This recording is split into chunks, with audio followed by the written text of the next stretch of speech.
Ito ang mainit na balita na siyang dapat malaman ng taong bayan at tila usap-usapan ngayon sa mundo ng social media. Boyeng Remulla umaming nakipagpulong kay Trillanes at sa mga ICC investigators. Inamin ni Ombudsman Jesus Crispin Remulla na nakipagpulong siya kay dating Senador Antonio Trillanes, General Nicolas Torre at sa dalawang umano'y investigador ng ICC sa kaniyang bahay sa Bel Air, Makati noong nakaraang taon. Ang pag-amin ay dumating sa gitna ng kontrobersiya sa joint affidavit ng 18 dating sundalo kung saan kabilang sa aligasyon ang umano'y pakikipag-ugnayan ng ilang opisyal sa ICC. Ipinaliwanag naman ni Remulla na noong panahong iyon ay siya pa ang kalihim ng Department of Justice. Ang pag-amin ni Remulla sa pakikipagpulong kay Trillanes at sa mga ICC personnel ay kumpirmasyon sa umiinit na isyu ng affidavit ng 18 ex-soldiers, habang iginit niya na bahagi ito ng kaniyang tungkulin bilang DOJ Secretary noon para sa proteksyon ng mga testigo. Ngunit patuloy pa rin ang pagkwestiyon ng ilang sektor sa lawak at implikasyon ng naturang ugnayan. Anong masasabi nyo dito mga kababayan? At para sa buong detalye ng balita, narito't panoorin natin ang full video. Yung iba dito, mga nagtatanong sa akin, bakit daw humihinto yung live ng ICC, di ba?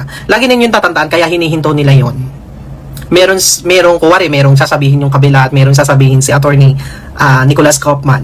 Ayun yung importanteng detalye na hindi pwedeng marinig ng iba. Kung hindi, ang judge lang ay maaaring malaman yung ganong punto. Diba? Sabihin na natin yung salita, yung impormasyon. Kaya nadidelay yun. Alam niyo, sa pag-ano ko ngayon, nakikinig ako sa ICC kanina. Sinasabi ni Attorney Kaufman, Attorney Nicolas, mahina talaga ang ebidensya ng prosecution. Napakahina. Walang ebidensya, haka-haka. Walang ano. Ayun yung pinagdidiinan nila. Di ba sinabi nga ni sa prosecution na si Crispin Remulla na ang nagsabi na wala talagang ebidensya. Simot, wala talaga kang makikita. Wala. Kaya wala silang maipakita. Kaya yung mga pinapakita nilang witness na nagsasalita doon at dinala doon na pre-vacation doon sa ICC, mga kaalyado yan ng akbayan Nakita ko yung mga picture nila Alam niyo, sa totoo nakakapagtaka daw yung iba. Bakit parang sa mga ang dali daw intindihin yung explanation? Alam niyo, nakilala talaga ako sa politika. 2022. Politics vlogger ako. Political vlogger. Yan. Hindi ako sumasali sa mga bandagulan na walang mga alam. Ganyan. Yung meron lang masay, aasarin ka, yung mga ganyan. Pero kung titignan mo yung mga utak nila, wala talaga. Wala ka talaga malalaman. Funny moment lang yun, hindi siya yung tipong ganyan. Pero lagi ninyong tatandaan, basta yung prosecution ay talagang mahina yung ebidensya nila. Ayun yung sinasabi ni Attorney Kaufman Ayun, mahina talaga yung ebidensya nila. Kasi noon pa man nagpalitan na sila ng ng mga reklamo o yung laban nagpalitan sila ng mga sagot. Kaya ngayon dito natin malalaman, hindi ko alam kung kailan i-announce. Kung, di ba sabi nga ni Attorney Kaufman yan, sabi niya, sinabi sa judge na pauwiin na si Rodrigo Duterte, ang dating presidente ng Pilipinas. Ayun yung hiling niya sa court na wala naman talagang matibay na ebidensya. Nasa kamay na lang ng ICC yung sinasabi. Pero kung perahan ng basihan doon, kahit anong sabihin at alibay ni Attorney Kaufman dyan sa ICC, wala. Hindi ka din makakakuha ka ng hustisya dyan. Alam niyo sa korte, hindi pa pwedeng alibay-alibay, ebidensya ang labanan, hindi haka-haka, hindi yung sinasabi niyo, ganito, ganyan, nakita ko. Wala Sinasabi niyo 30,000 ang mga biktima. Yung mga, ilan lang ba yung pinadala doon sa ICC? Wala pa atang 100. Masasabi yun, 37. Ay ba yung sinasabi niyong Tapos yung mga police report, meron sila sinasabi, pinatay yung ganito, ganyan. Nako, yung binibigay ni Attorney Kaufman, hindi naman namatay sa sa drugs ni Duterte. Kaya mahina yan. Alam niyo, sa totoo lang, doon lang ako sa tama. Never akong kakampi. Kasi sa totoo lang, merong sa akin na dumating yun sa punto na, sirain mo to, yung ganito, ganyan. Bakit ko sisirain yung tao? Gago ka ba? Hawak mo ba yung buhay ko? Ikaw gawain nyo yun kung yan. Never kung gagawin yan. Alam, hindi nyo ba, sinisiraan nyo yung tao? Hindi ba kayo naano sa karma? Di ba kayo natatakot? Naalala ko yon. Kung nakita ko yung abogado, kung nagkita kami niyan, ay naku, sasabihin ko kung sino yung binabanggit niya. Ay naku, Diyos ko. Abogado pa ni ano yun ha? Ay naku, meron kasing group chat noon eh. Ay naku. Ako yung nasa tama lang. In-explain ko yung 125. Yan, tapos hindi pa rin naintindihan ng iba. Kasi nga, hindi nyo naintindihan kasi nga, antay kayo, antay Duterte. Ganun naman talaga. Oo, kung hindi nyo gusto ang tao, bakit mo babatiin? Parang ganun lang yun. Pero ang importante, alam niyo sa totoo lang, marami pa rin nagmamahal kay Pangulong Rodrigo Duterte. Apakadami. Kung makikita mo talaga ang mga supporters ng Duterte. Sarap, no? Yan. Yan, guys, sa totoo lang, naging patas lang naman ako sa mga, kasi sumusunod lang naman ako sa batas. Hindi ako yung tipong may masabi lang. May mga explanations sa nangyari yan. Huwag kayo humusga. Nasabihin nyo magnanakaw. Diyos ko, ilan ba ang ninakaw ng iba dyan sa politiko? Trillion na. Diba? My God. Dapat nga utang. Ang dami na nagawang karsada nun. Diba? Nakakalungkot.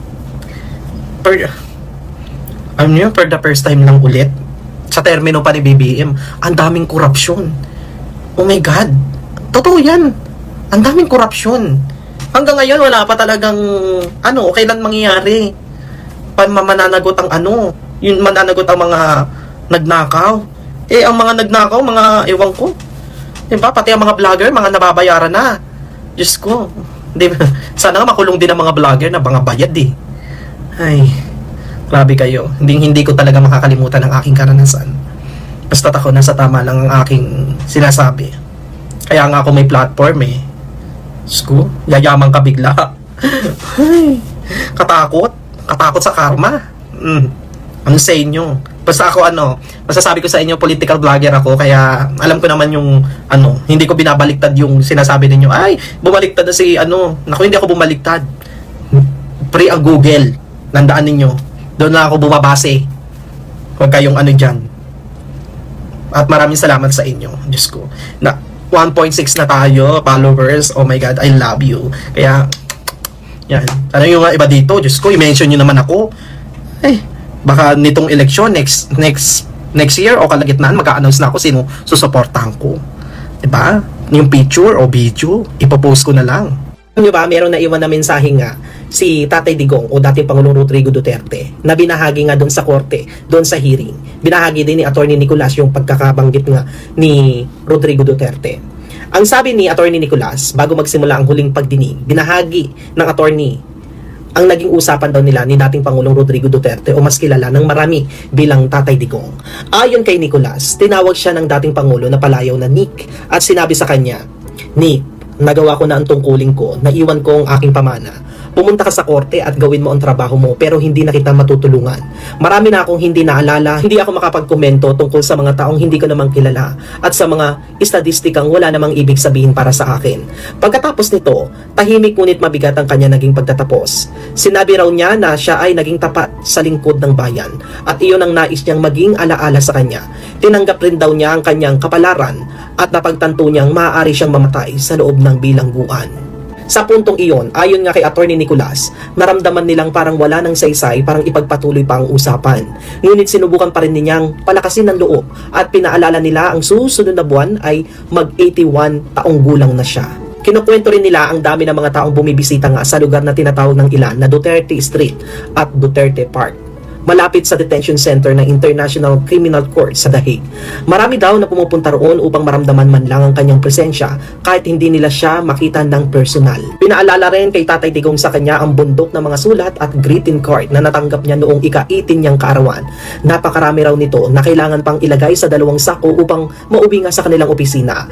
Ang mga bulaklak naman ay umabot sa puntong kailangan ng magpadala ng van ang bilangguan upang mailigpit ang dami nito. Ang ilang mga bulaklak daw na umabot pa sa gusali ng korte ay nilagay sa iba't ibang bahagi ng paligid, ngunit nung malaman daw ng ilang staff kung saan ito nagmula, iniwanan raw nila ang mga ito hanggang sa tuluyang malanta at mabulok ang kanyang mga bulaklak sa mga pasilyo at kinakailangan itapon dahil sa amoy. Tauli, pinapakita pa raw nila kay dating Pangulong Rodrigo Duterte o Tatay Digong ang ilang litrato ng kanyang pamilya. Ganito inilatag ni Attorney Nicolas Kopman ang emosyon at mabigat na sandali bago nga nagsimula ang pagdinig sa International Criminal Court.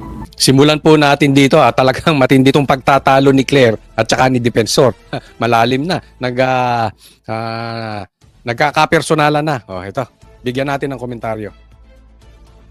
Maanghang ang sagot ng Malacanang sa mga paratang ng dating mamabatas na si Mike Defensor matapos itong sabihing may susunod pang batch ng mga marinong magbubulatlat ng kanilang nalalaman kaugnay ng umano'y male-maletang kickbackan para sa kaso ni former President Rodrigo Duterte sa ICC. Mike Defensor, the known Wonder Boy. Marami sa kanyang talumpati ang naghihikayat sa ating mga kababayan na tanggalin sa pwesto ang ating Pangulo. Alam na natin ang motibo.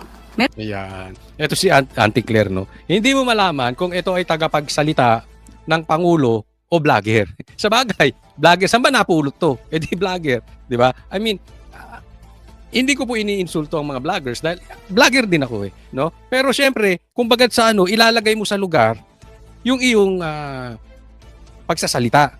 Parang di ba? Hindi ka pupunta sa isang formal, halimbawa, wedding ng naka-shorts. Or hindi ka naman magpupunta sa basketball court na naka-Amerikana, 'di ba? So bilang bilang tagapagsalita ng Pangulo, itong si Auntie Claire parang dapat umasta siyang abogado kaysa atakdog . Umasta siyang abogado kaysa alam mo, nabanggit nga sa akin nitong yung dating hindi ko nababanggitin yung pangalan na dating konektado sa PCO. Sinisira nito ang imahe ng PCO. Talagang ibinaba niya to the level na parang atakdog na lang, 'di ba? Bakit siya magagalit kay Defensor kung sinasabi ni Defensor na marami pang lalabas na ebidensya at marami pang lalabas na mga Marines? And so what? Kung talagang kahit naman sa amin sinabi ni Attorney Baligod, ito lilinawin ko sa inyo 103 po na mga pulis, army, Marines, at kung ano-ano pang uniform men ang tao ni Saldico. Kaya nga sabi ko kanina kay Attorney Baligod, may matindi ito. Hindi mo talaga maitatago yung ganitong baho. Ang dami niyan maglilik at maglilik yan. Hindi mo makokontrol yan. 103, so 100 plus, nagdi-deliver ng mali-maleta. Siyempre magtataka yung mga yan. Saan ba galing? Tatandaan po natin. May mga sinumpaan po itong ating uniform men. Di ba? So, marami dyan, ang loyalty talaga nasa taong bayan.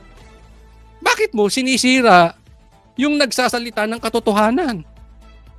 Dapat, tingnan mo muna. Pambira to si Claire para talagang Sa bagay, saan ba siya kumukuha ng pera? Diba? Sino man nagpapasahod sa kanya? Yung presidente. Pero dapat naman nilulugar mo ang iyong pag-i-explain. Meron tayong impormasyon na isang tao sa administrasyon dati ni GMA na isang operator na ang trabaho lamang ay to model the issues. Ayan. Diretsuhin mo na. Tao ni GMA. Di si Defensor, ba't di mo pa diretsuhin? Ito problema kay Claire Di ba isang binanggit din niya kahapon. Alam namin kung sino nagsundo, ganyan-ganyan doon sa mga Marines. Inamin naman sa amin ni Attorney Baligod. Humiram siya ng kotse kay Defensor. Dahil wala naman siya, 18 yan siyempre, saan sasakay? So ano ngayon? Kung pinahiram ni Defensor. Kasi dito, name drop na siya Di ba? Parang pumipitik-pitik. Pati si Gloria. So sinasabi nito, alin na ito, si Gloria konektado sa Marines. Kasi pwede naman si ang banatan niya lang si Defensor. Parang sinabi pa niya na si dating tao ni Miriam. Ba malalim ang hugot mo, Clef? Kung malalim ang hugot mo, I think you should be professional. Pakalanan mo. Huwag yung paduda. Huwag yung paduwag. Di ba? Pag ang taong ito ay kasama sa isang issue, something is fishy. Hindi na pinalawig pa ni Palace Press Officer Undersecretary Claire Castro kung sino ang tinutukoy niyang operator sa panahon ni former President Gloria Macapagal Arroyo. Pero malaki ang papel ni Defensor sa administrasyon ni GMA. Nagsilbing cabinet member si Defensor at nabuno sa Housing at Environment Departments hanggang sa umakyat ito bilang Presidential Chief of Staff ni Arroyo. Noong 2006, inilabas ni Arroyo ang Administrative Order No. 138. So hindi niya pinangalanan, tingnan niyo yung style hindi niya pinangalanan, pero pinangalanan ng bilyonaryo. Ba't di mo pa pangalanan? Or tao mo yung mga media? Hindi mo dediretsuhin, pero dediretsuhin ng media. Style nyo, bulok. Hindi ko sinasabing kasalanan to ng media, ha? Pero, buti pa yung media, may lakas ng loob, pangalanan. Oh. Kung saan kasama sa trabaho ni Defensor ang pagiging presidential advocate na dapat protektahan ang presidente mula sa mga puwersang naisiraan ang administrasyon. May role din noon si Defensor bilang isang presidential communicator, kabilang ang responsibilidad na gumawa ng desirable public face o image ng presidente.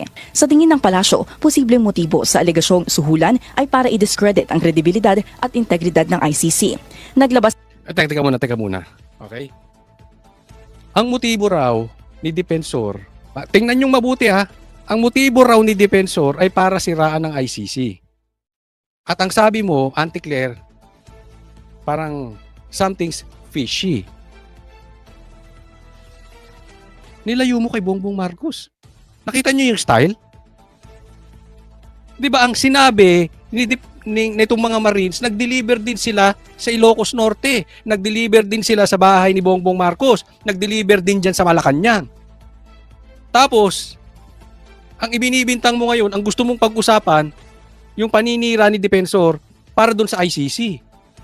In short, hindi mo tinanggi, hindi mo dininay, or hindi ka nagbigay ng ebidensya o explanation na hindi tumatanggap ang presidente ng maleta.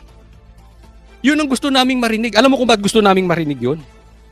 Kasi sinabi sa amin ni Attorney Baligod, makinig po kayo dyan, inaantay namin yung sagot nila. Inaantay naming itanggi nila. Pag itinanggi nila, ilalabas namin yung prueba. Nagigets nyo? Itanggi nyo. Itanggi nyo na hindi nag-deliver dyan sa lugar sa Malacanang. Hindi nag-deliver dyan sa bahay sa Forbes Park. Hindi nag-deliver sa Ilocos Norte. Dyan sa Paway. Diba? Na magkaalaman. Bakit dinala mo sa ICC? Una, wala kaming paki dyan. Hindi sa walang paki, pero ang issue dito, tagapagsalita ka ng Pangulo eh.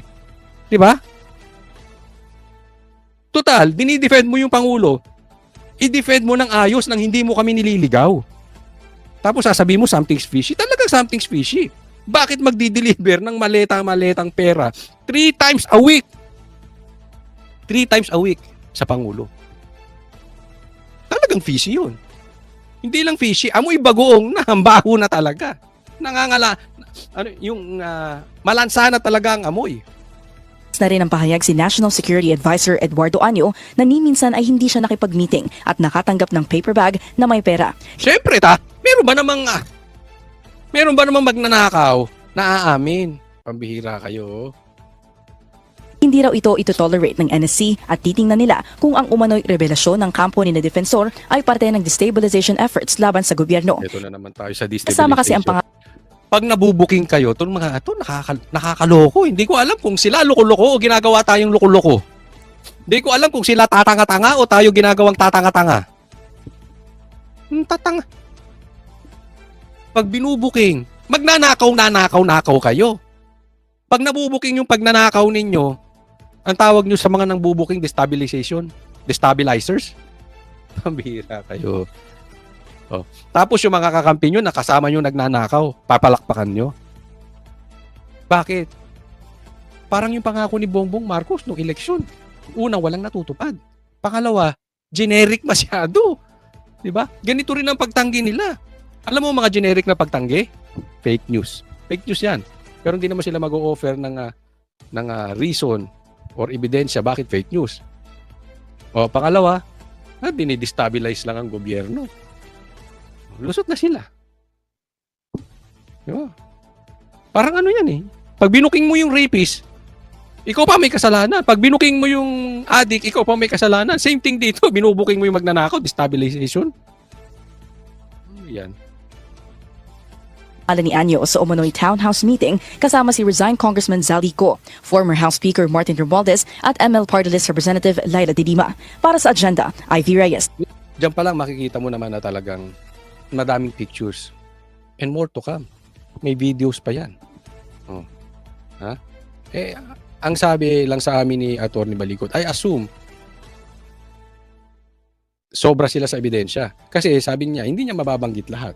Kasi mapipreempt, no? Pero pag nagsisagutan to mga to maglalabas, and ako, sa tingin ko, may mga videos to. Ulitin ko, 103 or 100 plus yung mga tao ni Saldico, uniform men yan, ha? Police, sundalo, Coast Guard, Marines. Kahit sino, sa una susunod ka, pero may magtataka ka rin. Di ba? Pagkatagalan, magtataka ka. Bakit deliver? Hindi na biro ito. Hindi na to simpleng korupsyon.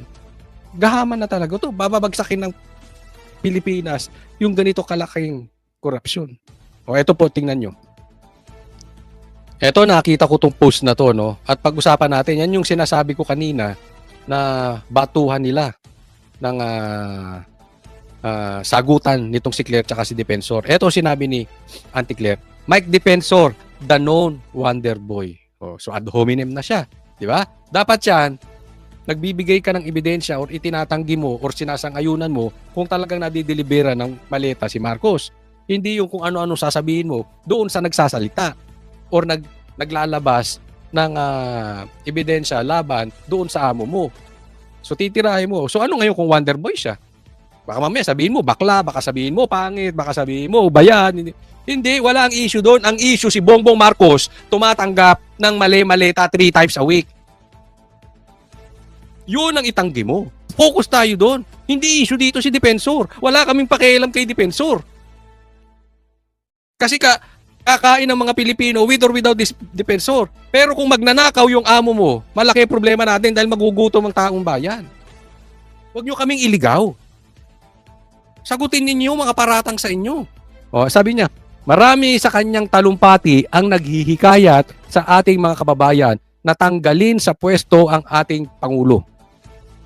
O, anong sagot ni Defensor? Si Claire Castro, hindi ito palengke o sari-sari store na pwedeng magbato ng chismis. Na parang usapang marites. Yan ang sinabi po natin na, Claire, you act your position. Wala ka sa kanto. Hindi ka pinabili ng suka. Tapos pagdating mo ron, yung tindero nakakwentuhan mo, tapos ichinismis mo si Defensor. May gali, wow! Abogada ka. Tagapagsalita ka pa ng Pangulo. Sayang, nagdadamit, ano ka eh. Magaganda yung mga sinusuot mong damit.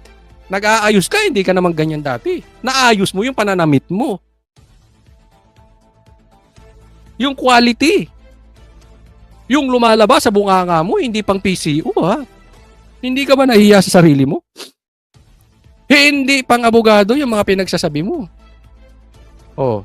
Pag may binanggit kang ganyan patungkol kay Defensor, labas ka ebidensya. Hindi, ako ayoko isali dito si Lisa.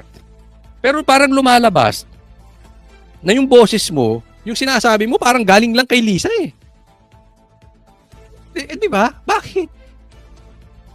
Salita ka lang ng salita na walang ebidensya. Alam mo yung parang, ba't ko asawang nagalit lang? Di ba? Ganun yung reaction ng isang asawa. Ano ka ba, Claire? Asawa ka ni Bongbong Marcos? O nagtatrabaho ka sa isang ahensya ng gobyerno? Tandaan mo, pasahod ka ng taong bayan. Hindi ka lang asawa, na inaawa yung asawa mo at nagpupuputak ka dyan. Kaya nga sabi ko, parang si Lisa yung nagsasalta. Diba? Ito lang. Masasabi ko, Claire, focus tayo doon sa akusasyon na nagdi-deliver ng mali-maleta 3 times a week sa Pangulo. Tanggi nyo, it's up to you. Ngayon, kung babatuhin mo si Defensor, pwede ba mag-message na lang kayong dalawa na lang? Di ba? Kung gusto nyo magsuntukan, di magsuntukan kayo. Bahala kayo, magsabunutan kayong dalawa. O kung mag-message kayo na lang dalawa. Wala kaming pakialam dyan. Or mas maganda pa, kung babanata mo rin si Defensor, labas ka ng ebidensya. Hindi para kang pinabili ng suka eh. Tapos nagchismis ka. Kaya naman anong masasabi mo sa balitang ito? Kung mayroon kang hinaing at komento ay mag-comment ka lamang sa ibaba ng videong ito. Maraming salamat.